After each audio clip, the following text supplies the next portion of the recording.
عثمان رمز المرجله حي الطرياه، سيف المواقف كاسب للرهاني، تشهد فعول النادرات وسواياه في كل ميدان وفي كل شان. في استوديو مملكة الزين.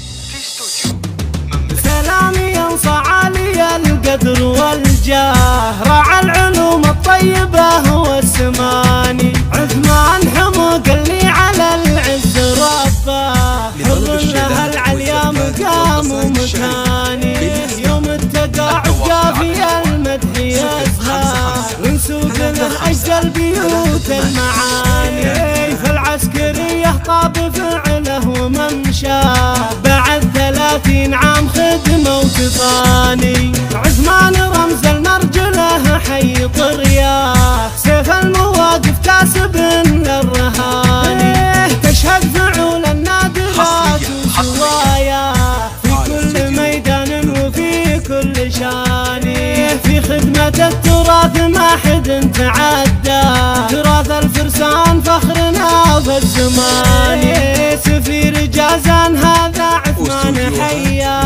نسل حمق اللي لها الصعب لاني، به نحتفي ونقتدي في سجاياه، يستاهل التكريم والحفل زاني، راعى الحفل شيخ الختب حي مسعاه، الراجح محمد وسيع البطاني، واهل ختب كل انتهى اليوم حياه،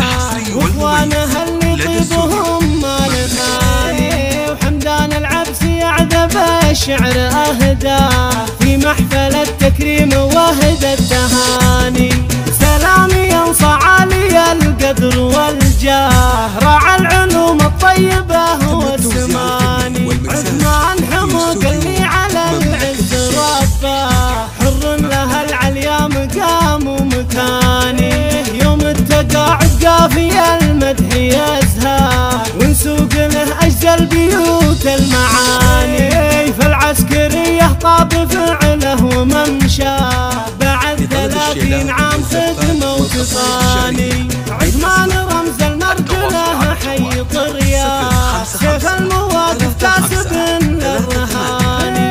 تشهد فعول النادرات وسواياه في كل ميدان وفي كل شان، في خدمة التراث ما حد تعدى، تراث الفرسان فخرنا بالزمان، سفير جازان هذا عثمان حياه، نسل حمق اللي لها الصعب لاني، به نحتفي ونقتدي في سجاياه، يستاهل التكريم والحفل زاني، راعى الحفل شيخ الختب حي مسعاه، الراجح محمد وسيع البطاني، واهل ختب كل انتهى اليوم حياه، واخوانه اللي طيبهم ما لثاني، وحمدان العبسي اعذب الشعر اهداه، في محفل التكريم واهدى التهاني، في محفل التكريم واهدى التهاني.